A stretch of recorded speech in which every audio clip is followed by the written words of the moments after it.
저는 박영자입니다. 올해 62이죠. 남편 철민 씨가 세상을 떠난 게 벌써 30년 전 일입니다.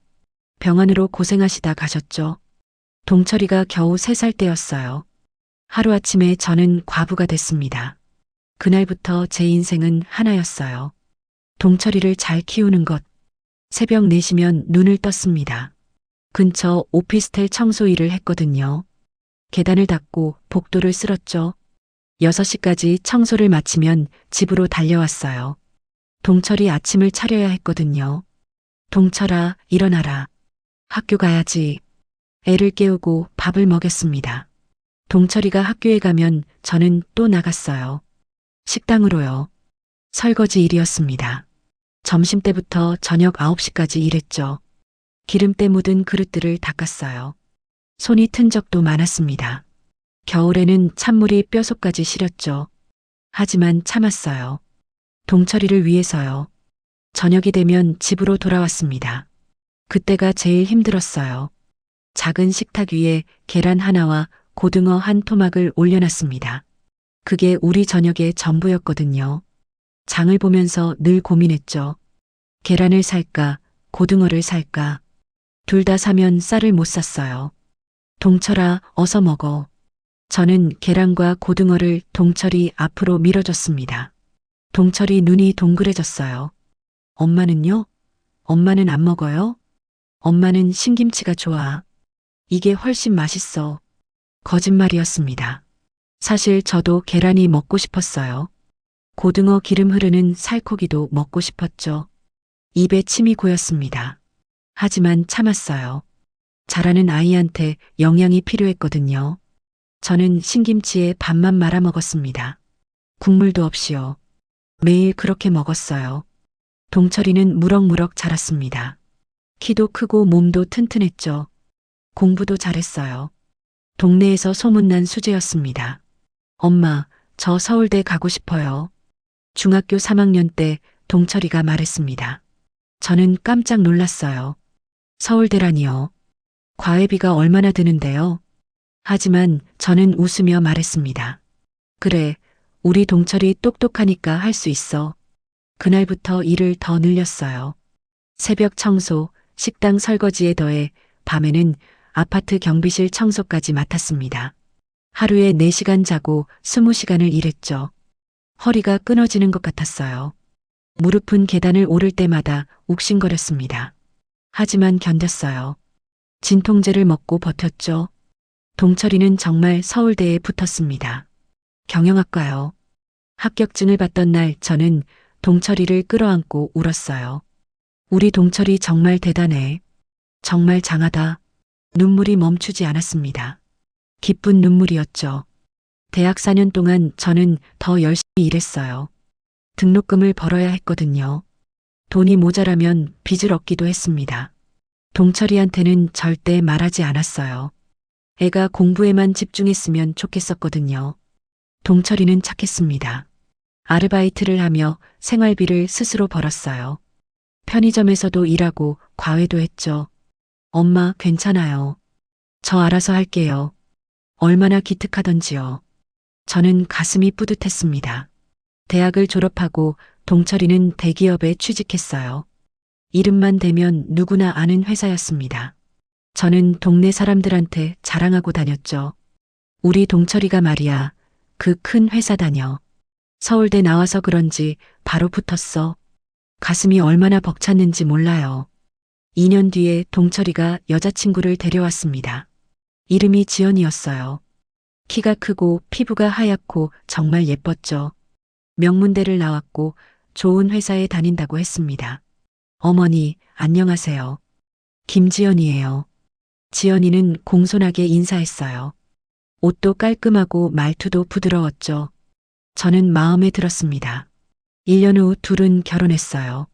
저는 그동안 아껴둔 돈을 다 털어 예단을 장만했습니다. 결혼식 비용도 보탰죠.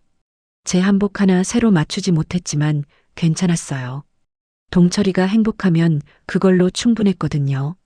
결혼하고 1년 뒤 손녀가 태어났습니다. 서연이요. 얼마나 예쁘던지요. 저는 산후조리원에 미역국을 끓여갔어요. 어머니, 여기 음식이 잘 나와서 괜찮아요. 지연이가 말했습니다. 동철이도 거들었죠. 엄마, 편하게 계세요. 우리가 알아서 할게요. 저는 조금 서운했습니다.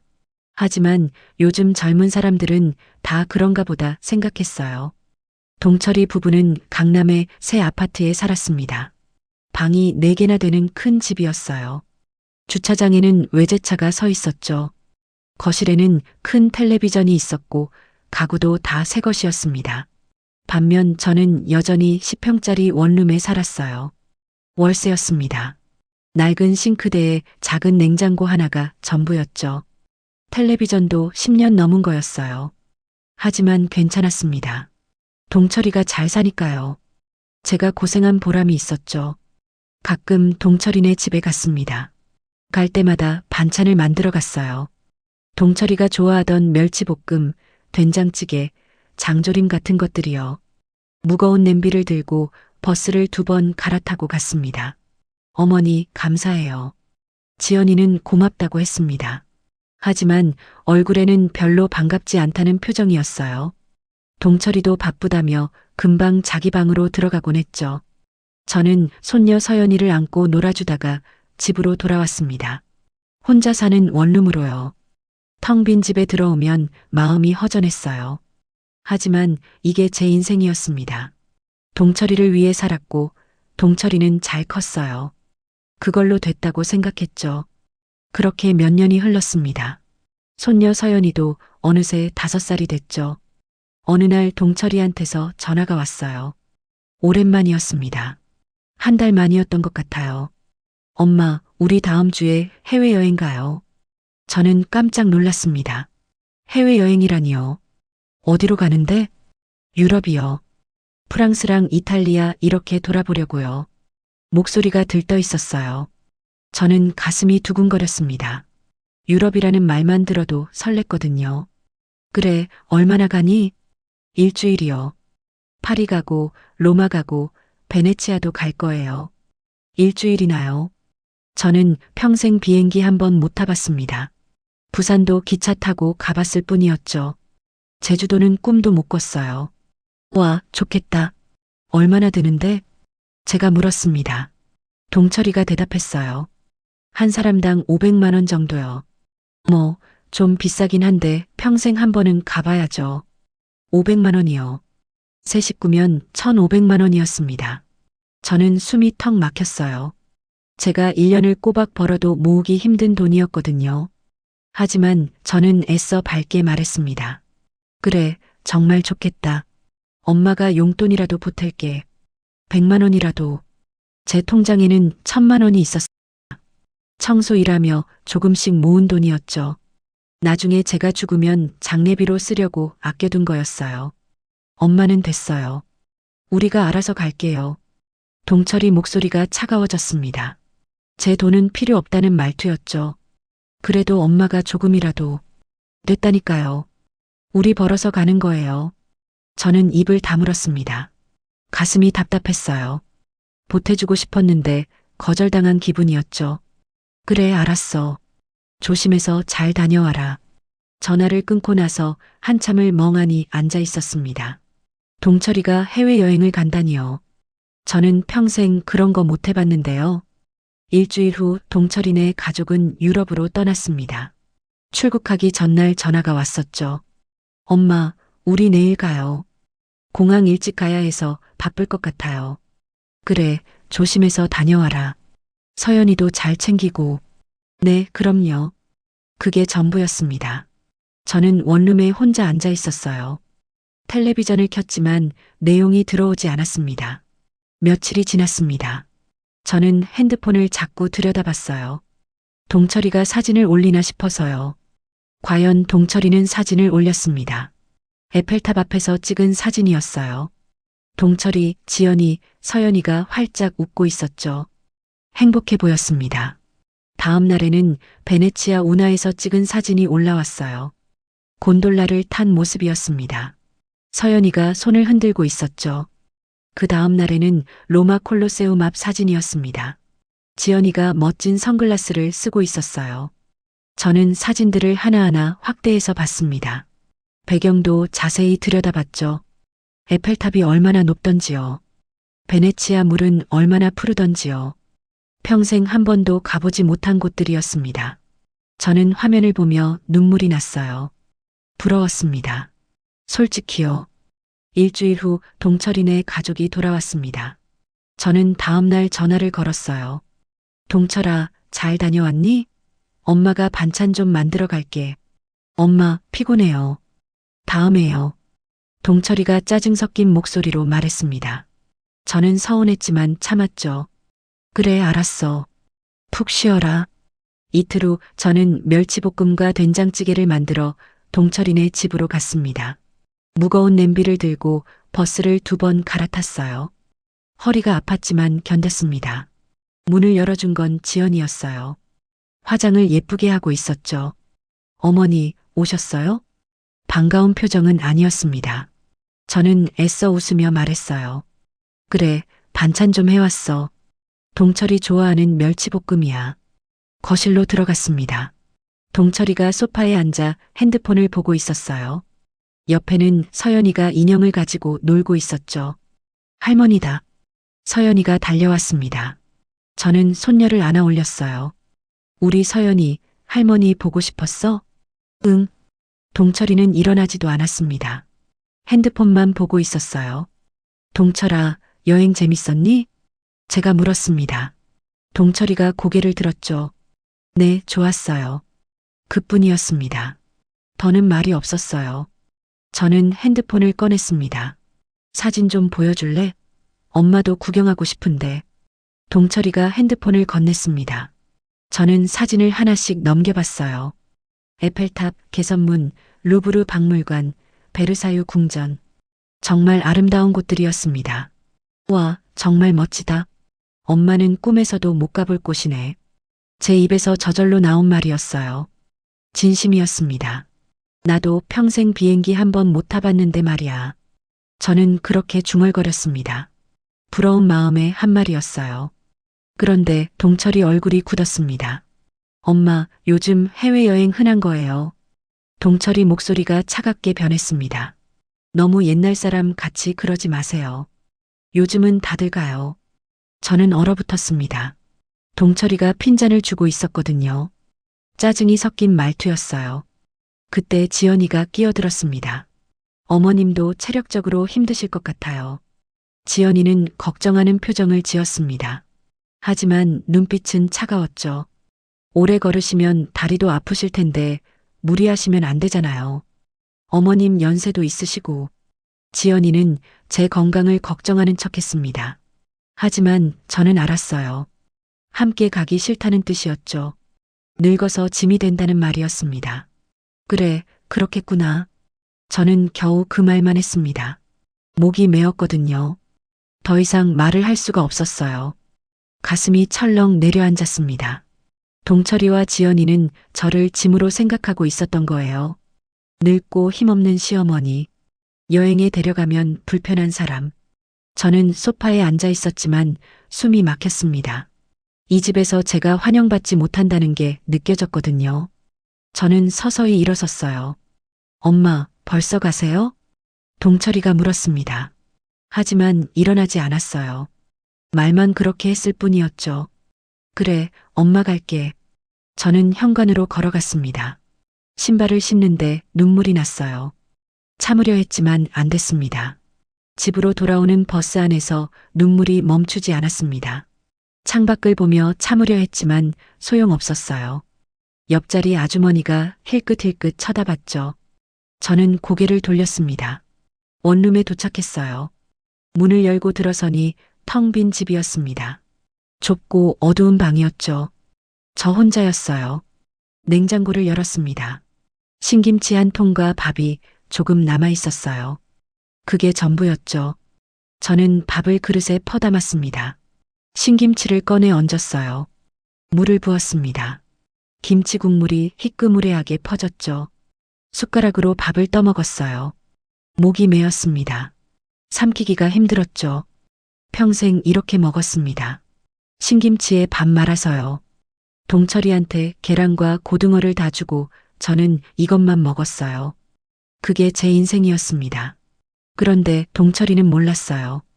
유럽 여행을 다녀오면서도 엄마 생각은 안 했죠. 1,500만 원을 쓰면서도 엄마한테는 사진 한 장 안 보냈어요. 저는 그릇을 내려놓고 울었습니다. 소리내서 울었어요. 평생 참고 살았는데 그날은 못 참겠더라고요. 며칠이 지났습니다. 저는 계속 마음이 아팠어요. 동철이한테 전화도 안 했습니다. 반찬도 안 만들었죠. 그러던 어느 날이었습니다. 새벽에 청소를 하다가 몸이 이상했어요. 오한이 들었습니다. 머리가 지끈거렸죠.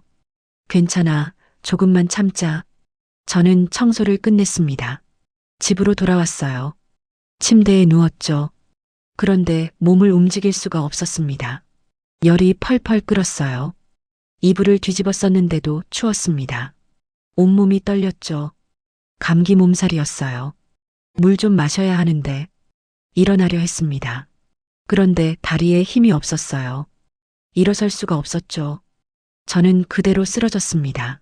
얼마나 시간이 흘렀는지 모르겠어요. 문 두드리는 소리가 들렸습니다. 영자 씨 계세요? 영자 씨. 옆집 김 아줌마 목소리였어요. 저는 대답하려 했지만 목소리가 안 나왔습니다. 영자 씨, 문 열어요. 신문이 며칠째 그대로인데. 김 아줌마가 소리쳤습니다. 곧 문이 열렸어요. 비밀번호를 알고 있었거든요. 어머, 영자 씨. 이게 무슨 일이야? 김 아줌마가 달려왔습니다. 제 이마를 짚었어요. 불덩이야, 불덩이. 119 불러야겠어. 정신이 아득해졌습니다. 구급차 사이렌 소리가 들렸어요. 사람들이 저를 들것에 실었죠. 병원으로 실려갔습니다. 응급실이었어요. 의사가 제 상태를 확인했습니다. 고열이 심하고 탈수 증세도 있네요. 입원하셔야겠어요. 저는 고개를 끄덕였습니다. 그게 전부였어요. 김 아줌마가 제 핸드폰을 찾았습니다. 동철이한테 전화를 걸었죠. 여보세요, 동철 씨? 저 옆집 김 아줌마예요. 어머니가 쓰러지셔서 지금 병원이에요. 김 아줌마가 급하게 말했습니다. 그런데 동철이 대답이 들렸어요. 김 아줌마 핸드폰 소리가 컸거든요. 지금 회의 중이라 나중에 전화 드릴게요. 동철이는 그렇게 말하고 전화를 끊었습니다. 김 아줌마가 어이없다는 표정을 지었어요. 이게 무슨, 어머니가 쓰러지셨는데. 저는 눈물이 났습니다. 동철이는 회의가 더 중요했던 거예요. 엄마가 병원에 실려갔는데도요. 김 아줌마가 다시 전화를 걸었습니다. 하지만 동철이는 받지 않았어요. 3번을 걸었는데 다 안 받았죠. 괜찮아요. 이웃들이 있잖아요. 저는 겨우 그렇게 말했습니다. 김 아줌마가 제 손을 꼭 잡았어요. 영자 씨, 걱정 마세요. 제가 있을게요. 병실로 옮겨졌습니다. 링거를 맞았어요. 약도 먹었죠. 하지만 몸보다 마음이 더 아팠습니다. 김 아줌마는 밤새 병원에 있어줬어요. 다음 날 낮에는 위층 박 아저씨가 왔습니다. 저녁에는 아래층 최 아줌마가 왔어요. 이웃들이 번갈아 가며 저를 돌봐줬습니다. 죽 한 그릇 사다 먹여주고 물도 떠다 줬죠. 동철이는 오지 않았어요. 이틀이 지났습니다. 그제야 동철이가 병원에 왔어요. 지연이는 없었습니다. 동철이 혼자였죠. 엄마, 괜찮으세요? 동철이가 물었습니다. 얼굴에는 미안한 기색이 없었어요. 그냥 형식적으로 묻는 것 같았죠. 괜찮아. 저는 짧게 대답했습니다. 동철이는 시계를 봤어요. 엄마, 저 오늘 약속이 있어서요. 금방 가봐야 할 것 같아요. 동철이는 10분도 안 있다가 일어났습니다. 그리고 나갔어요. 돌아보지도 않았죠. 저는 천장을 바라봤습니다. 하얀 천장이었어요. 형광등 불빛이 눈부셨죠. 이게 뭔가 싶었습니다. 평생 동철이를 위해 살았는데요.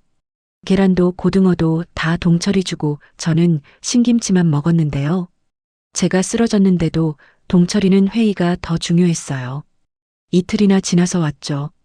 그것도 10분 만에 가버렸습니다. 저는 깨달았습니다. 제가 잘못 키웠다는 걸요. 동철이한테 모든 걸 다 줬어요.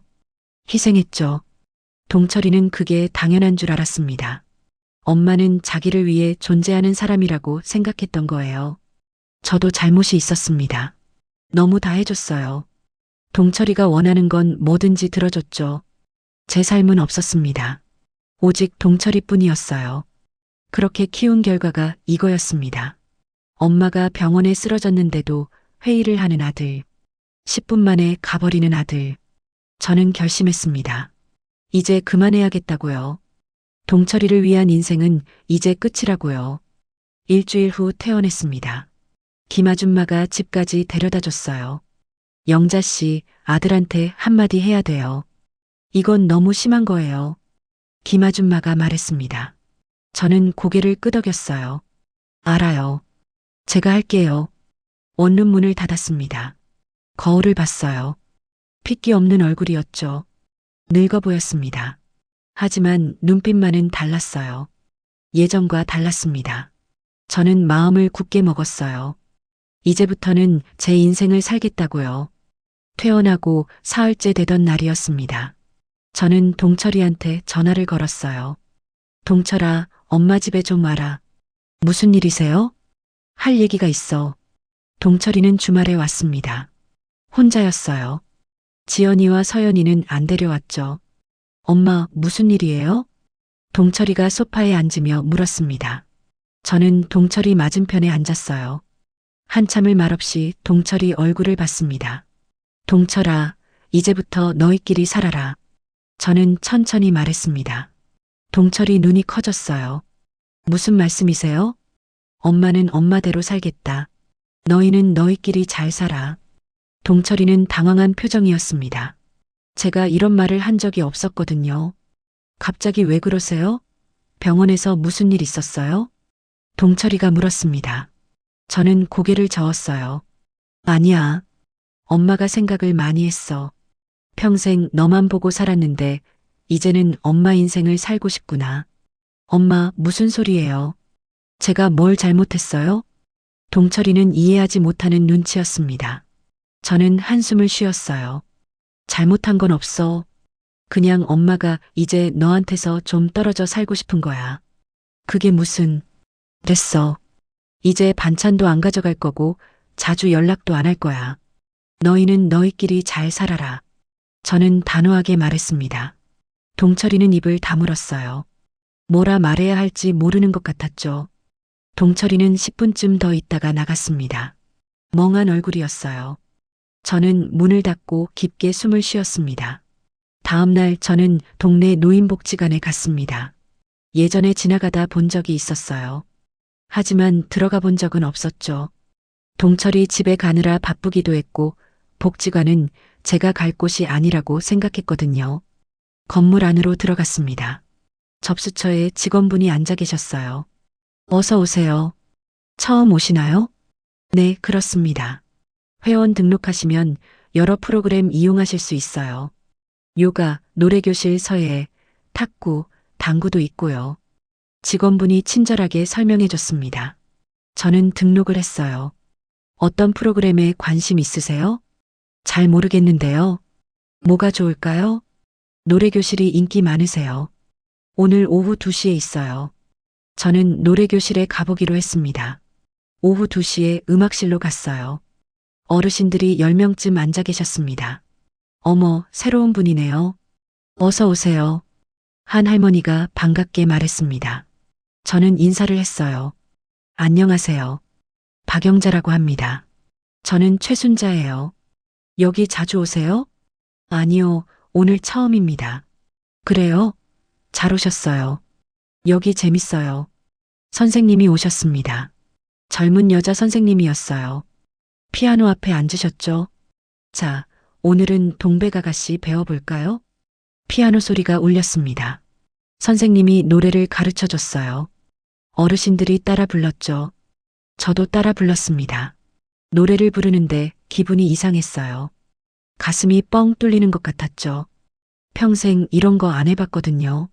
노래 배우는 것도 다른 사람들이랑 같이 노래하는 것도요. 수업이 끝났습니다. 최순자 할머니가 저한테 다가왔어요. 영자 씨, 노래 잘하시네요. 다음 주에도 오실 거죠? 네, 올게요. 좋아요. 우리 같이 점심 먹을래요? 저는 고개를 끄덕였습니다. 복지관 식당에서 점심을 먹었어요. 최순자 할머니랑 이야기를 나눴죠. 영자 씨는 자식 몇이에요? 아들 하나 있습니다. 아이고, 아들 좋지. 잘해줘요? 저는 잠시 망설였습니다.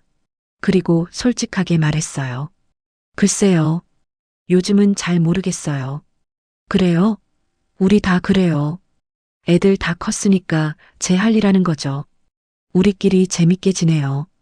최순자 할머니는 환하게 웃었습니다. 저도 따라 웃었어요. 그날부터 저는 복지관에 자주 갔습니다. 노래교실뿐 아니라 요가도 배우기 시작했어요. 탁구도 쳤죠.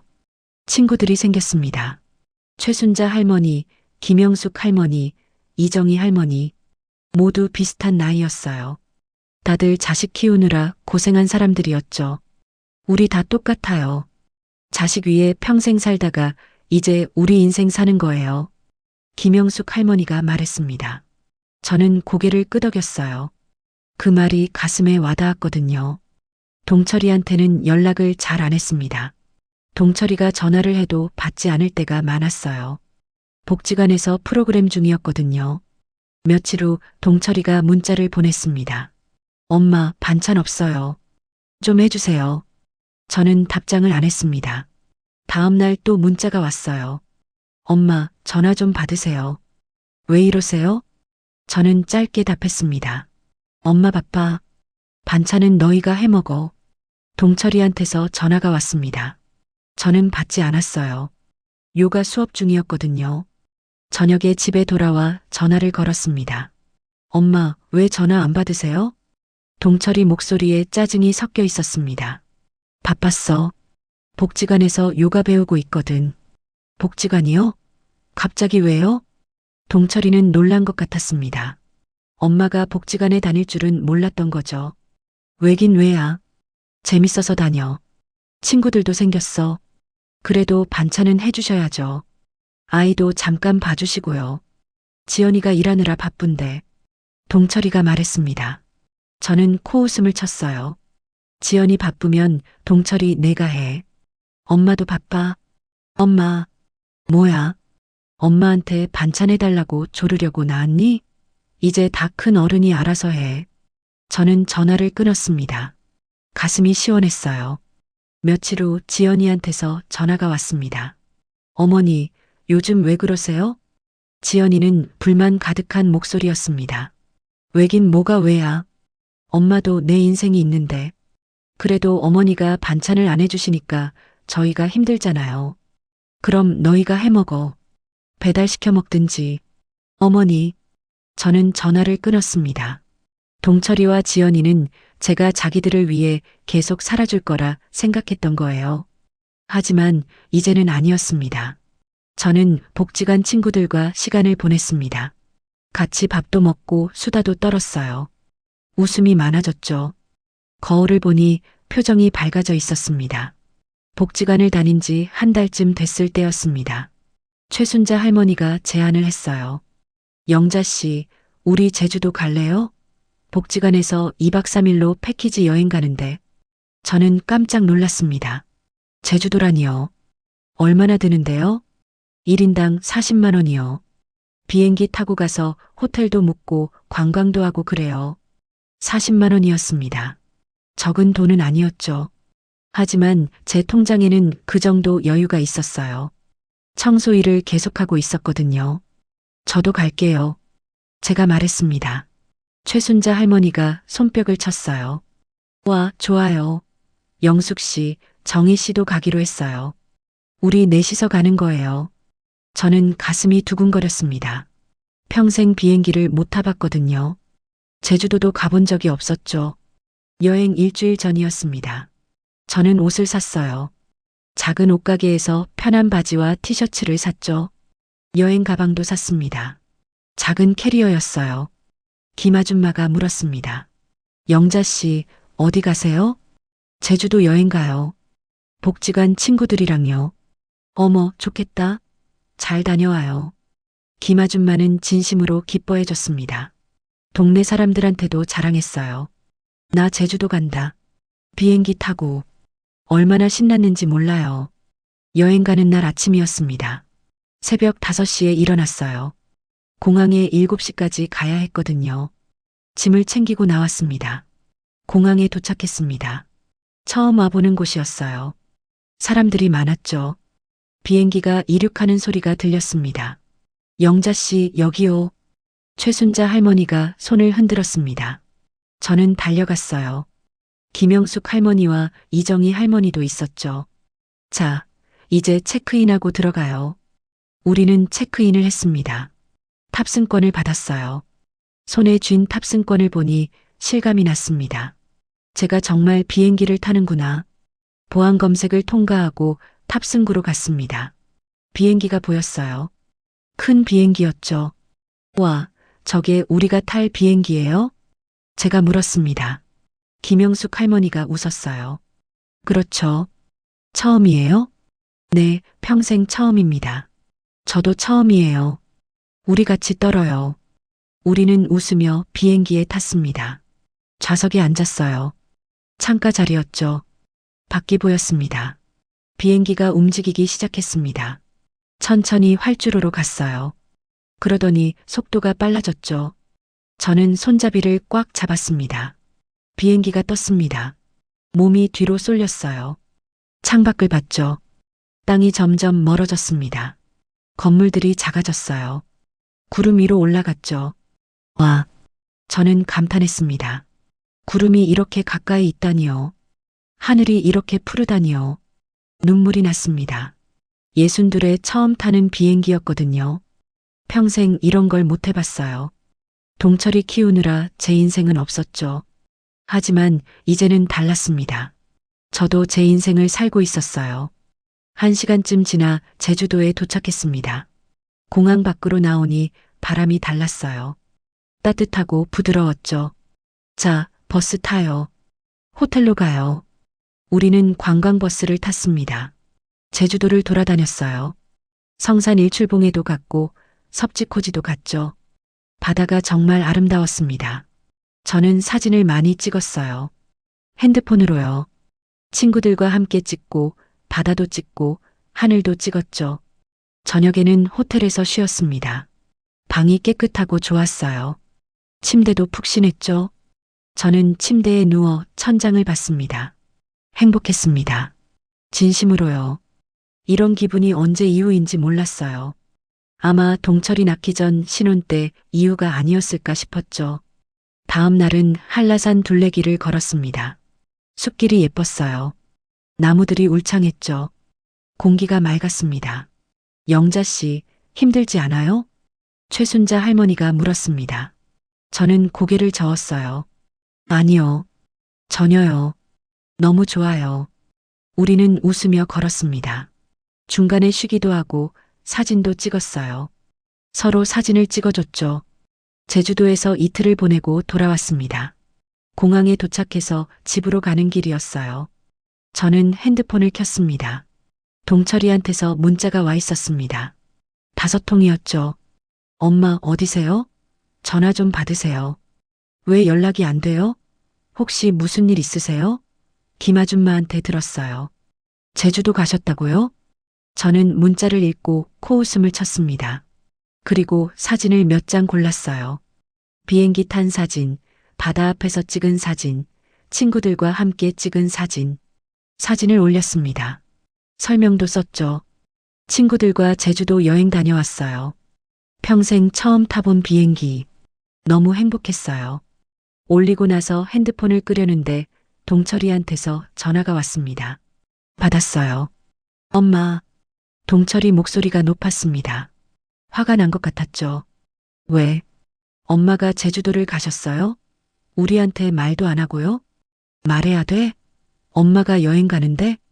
그렇지만 동철이는 말을 잇지 못했습니다. 저는 담담하게 말했어요. 동철아, 엄마도 인생이 있어. 너희만 여행 가니? 그게 아니라. 뭐가 아니야. 너희는 유럽 갔잖아. 엄마는 제주도 갔고. 전화 너머로 지연이 목소리가 들렸습니다. 시어머니가 우릴 무시하는 거 아니에요? 지연이는 화가 난 것 같았습니다. 저는 한숨을 쉬었어요. 무시하는 게 아니야. 엄마도 내 친구들이랑 놀고 싶은 거야. 이해 좀 해줘. 엄마, 너희도 잘 살아. 엄마는 엄마대로 살 테니까. 저는 전화를 끊었습니다. 동철이한테서 다시 전화가 왔지만 받지 않았어요. 집에 도착했습니다. 김아줌마가 마중 나와 있었어요. 영자 씨, 잘 다녀왔어요? 네, 너무 좋았어요. 아드님이 어제 왔더라고요. 어머니 어디 가셨냐고요? 그랬어요? 뭐라고 했어요? 제주도 가셨다고 했죠. 얼굴이 이상하더라고요. 저는 웃었습니다. 동철이는 충격받았겠죠. 엄마가 자기들 모르게 여행을 갔으니까요. 밤에 누워서 생각했습니다. 동철이가 뭐라 생각하든 상관없었어요. 저는 제 인생을 살 거였거든요. 핸드폰을 봤습니다. 제주도 사진들을 다시 봤어요. 바다, 하늘, 친구들. 환하게 웃고 있는 제 모습이 보였습니다.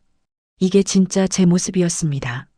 동철이 엄마가 아니라 박영자로 사는 모습이었죠. 제주도 여행을 다녀온 지 일주일이 지났습니다. 저는 복지관에서 평소처럼 시간을 보내고 있었어요. 노래교실에 가고 친구들과 수다를 떨었죠. 어느 날 오후였습니다. 집에서 쉬고 있는데 초인종이 울렸어요. 문을 열었죠. 동철이었습니다. 혼자 서 있었어요. 엄마, 왜 왔니? 그냥 엄마 얼굴 보고 싶어서요. 동철이 목소리가 조심스러웠습니다. 예전과 달랐어요. 저는 문을 열어줬죠. 들어와. 동철이가 안으로 들어왔습니다. 작은 원룸을 둘러봤어요. 벽에 사진이 붙어 있었죠. 제주도에서 찍은 사진들이었습니다. 엄마, 여행 정말 다녀오셨네요. 그래, 다녀왔어. 저는 차를 끓였습니다. 동철이 앞에 놓아줬어요. 동철이는 사진들을 계속 쳐다봤죠. 엄마가 혼자 여행을 다녀오시다니. 동철이가 중얼거렸습니다. 믿기지 않는다는 표정이었어요. 저는 앉으며 말했습니다. 혼자 아니야. 친구들이랑 갔어. 친구들이요? 응, 복지관에서 만난 친구들. 순자 언니, 영숙 언니, 정희 언니. 다들 나랑 비슷한 나이야. 동철이는 고개를 끄덕였습니다. 하지만 여전히 어리둥절한 얼굴이었죠. 엄마, 사진 좀 더 보여주세요. 저는 핸드폰을 꺼냈습니다. 사진들을 보여줬어요. 비행기 안에서 찍은 사진, 성산 일출봉 앞에서 찍은 사진, 바다를 배경으로 찍은 사진. 여기가 섭지코지야. 바다가 정말 예뻤어. 여기는 한라산 둘레길이고. 저는 신나게 설명했습니다. 동철이는 말없이 사진을 봤어요. 복지관에서는 뭐 하세요? 동철이가 물었습니다. 저는 웃으며 대답했죠. 노래도 배우고 요가도 해. 탁구도 치고. 재밌어. 엄마가 그런 거 하실 줄 몰랐어요. 나도 몰랐어. 해보니까 재밌더라. 친구들이랑 얘기하는 것도 좋고. 저는 복지관 이야기를 했습니다. 최순자 할머니가 얼마나 재밌는 사람인지, 김영숙 할머니는 노래를 얼마나 잘 부르는지요. 동철이는 조용히 듣고 있었어요. 엄마, 요즘 정말 행복해 보여요. 동철이가 말했습니다. 목소리가 떨렸죠. 저는 고개를 끄덕였어요. 응, 행복해. 오랜만에 느껴보는 기분이야. 동철이는 고개를 숙였습니다. 한참을 말이 없었어요. 저는 차를 마시며 기다렸죠. 엄마. 동철이가 입을 열었습니다. 목소리가 갈라졌어요. 엄마, 제가 옛날에 계란이랑 고등어 다 먹었죠? 갑자기 옛날 이야기를 꺼냈습니다. 저는 놀랐어요. 왜 갑자기? 어렸을 때 생각이 나서요. 저녁 먹을 때 엄마는 늘 신김치만 드셨잖아요. 동철이 눈이 빨개졌습니다. 저는 가만히 있었어요. 엄마는 신김치가 좋다고 하셨는데 사실은 저한테 다 주시려고 그러신 거죠? 저는 대답하지 않았습니다. 동철이는 계속 말했어요. 그때는 몰랐어요. 엄마가 왜 그러시는지 당연한 줄 알았어요. 엄마니까 그러시는 거라고. 동철이가 눈물을 닦았습니다. 저는 가만히 앉아 있었죠. 지금 생각해 보니까 엄마도 계란 드시고 싶으셨을 거예요. 고등어도 드시고 싶으셨겠죠. 그런데 저한테 다 주셨어요. 동철이 목소리가 흔들렸습니다. 저는 마음이 복잡했어요. 새벽에 일하시고 하루 종일 설거지하시고 그렇게 힘들게 사셨는데 저는 몰랐어요. 동철이가 고개를 들었습니다. 눈에 눈물이 가득했어요. 유럽 여행 갔을 때도 그랬어요. 엄마가 비행기 한번 못 타보셨다고 하셨잖아요. 그때 제가 뭐라고 했죠? 동철이는 자책하는 얼굴이었습니다. 옛날 사람 같다고 했어요. 너무 심했어요. 엄마 마음을 하나도 생각 안 했어요. 저는 숨을 깊게 들이쉬었습니다. 가슴이 뭉클했어요. 지연이도 그랬어요. 엄마가 힘드실 거라고. 사실은 귀찮아서 그런 거였는데 말이에요. 동철이가 얼굴을 손으로 가렸습니다. 어깨가 떨렸어요. 엄마가 병원에 쓰러지셨을 때도 회의 중이라고 나중에 간다고 했어요. 이틀이나 지나서 갔죠. 그것도 10분 만에 나왔어요. 동철이는 울고 있었습니다. 30이 넘은 어른이 어린아이처럼 울고 있었어요. 엄마, 제가 정말 잘못했어요. 동철이가 말했습니다. 눈물 범벅이 된 얼굴로요. 엄마가 저를 위해 얼마나 희생하셨는지 이제야 알겠어요. 너무 늦었죠? 저는 동철이를 봤습니다. 제 아들이었어요. 평생 사랑했던 아들이었죠. 그 아들이 지금 후회하고 있었습니다. 늦지 않았어. 제가 말했습니다. 동철이가 고개를 들었어요. 엄마, 늦지 않았다고. 내가 깨달았으면 된 거야. 저는 동철이 손을 잡았습니다. 따뜻했어요. 동철아, 엄마가 화난 건 아니야. 그냥 엄마도 내 인생이 살고 싶었던 거야. 네, 엄마. 알아요. 이제 알아요. 동철이가 제 손을 꽉 잡았습니다. 저는 계속 말했어요. 사람은 누구나 자기 인생을 살 권리가 있단다. 엄마도 너도 그래. 엄마. 엄마는 평생 내 엄마로만 살았어. 그것도 행복했어. 진짜야. 하지만 이제는 박영자로도 살고 싶은 거야. 이해하니? 동철이는 고개를 끄덕였습니다. 눈물을 닦았어요. 네, 엄마. 이해해요. 그리고 정말 죄송해요. 알았어. 이제 그만 울어. 저는 동철이 등을 토닥였습니다. 어렸을 때처럼요. 동철이는 한참을 울다가 진정했어요. 엄마, 다음 가족여행 때는 꼭 모시고 갈게요. 약속해요. 동철이가 말했습니다. 저는 웃었어요. 억지로 할 필요 없어. 엄마는 친구들이랑 다닐 수 있으니까. 그래도요. 제가 모시고 싶어요. 동철이 눈빛이 진지했습니다. 저는 고개를 끄덕였죠. 그래, 알았어. 다음에는 같이 가자. 동철이가 환하게 웃었습니다. 오랜만에 보는 진심 어린 웃음이었어요. 저도 따라 웃었죠. 그날 동철이는 오래 있다가 갔습니다. 떠나기 전에 말했어요. 엄마, 매주 찾아뵐게요. 그리고 전화도 자주 할게요. 그래, 알았어. 문을 닫고 저는 창밖을 봤습니다. 해가 지고 있었어요. 노을이 아름다웠죠. 가슴이 따뜻했습니다. 동철이가 다녀간 다음 날이었습니다. 저는 복지관에서 친구들과 점심을 먹고 있었어요. 영자 씨, 요즘 표정이 밝아졌어요. 최순자 할머니가 말했습니다. 저는 웃었죠. 그래요?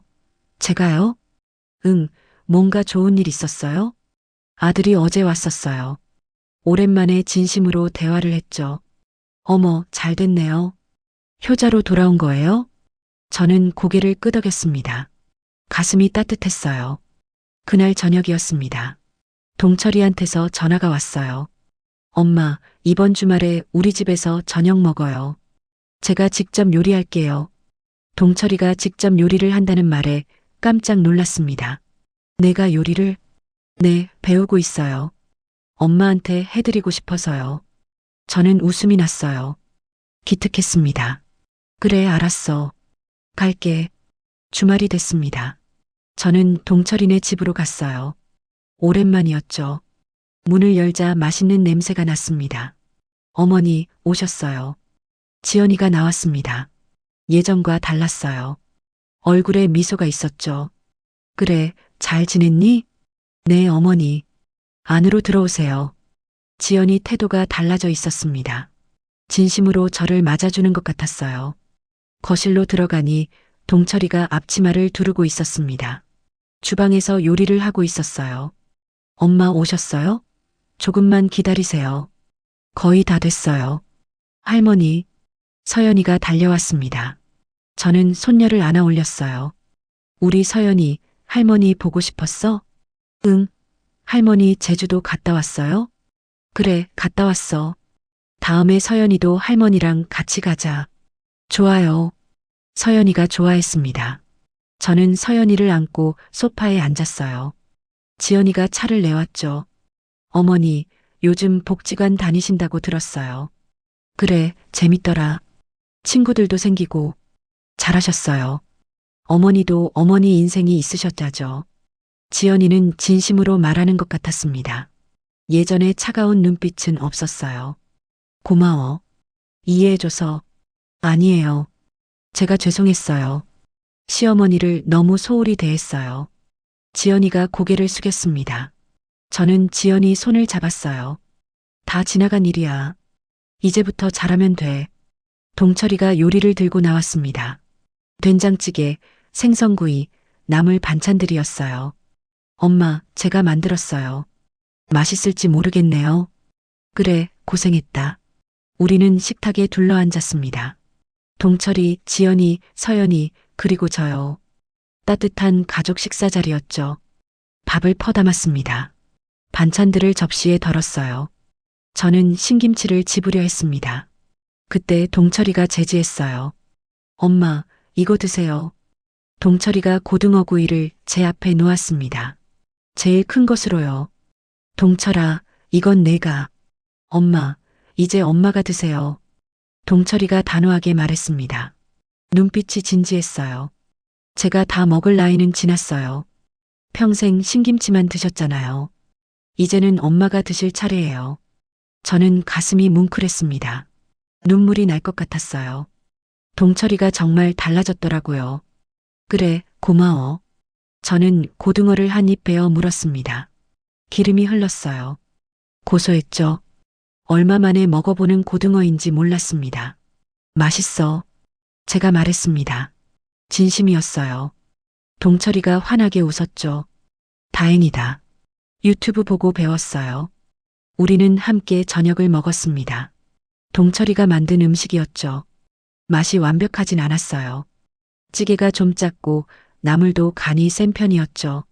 하지만 맛있었습니다. 아들이 저를 위해 만든 음식이었거든요. 어머니, 다음 주에 우리 같이 영화 보러 갈래요? 지연이가 물었습니다. 저는 놀랐어요. 영화를? 네, 어머니가 좋아하실 만한 영화 찾아봤어요. 같이 가요. 그래, 좋아. 저는 웃으며 대답했습니다. 지연이도 달라지고 있었어요. 식사가 끝나고 우리는 거실에 앉았습니다. 동철이가 말했어요. 엄마, 우리 이번 겨울에 온천 여행 갈 거예요. 엄마도 같이 가요. 너희끼리 가는 거 아니야? 아니에요. 가족 여행이에요. 엄마도 가족이잖아요. 동철이가 당연하다는 듯이 말했습니다. 저는 마음이 따뜻해졌어요. 온천이면 좋겠다. 몸도 좀 풀고. 그럼 확정이에요. 제가 예약할게요. 동철이가 기뻐했습니다. 서연이도 좋아하며 뛰어다녔죠.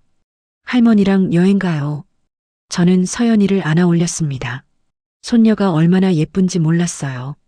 저녁 늦게 집으로 돌아왔습니다. 원룸문을 열고 들어섰어요. 작은 집이었지만 따뜻했습니다. 거울을 봤습니다. 제 얼굴에 미소가 있었어요. 주름이 많았지만 행복해 보였죠.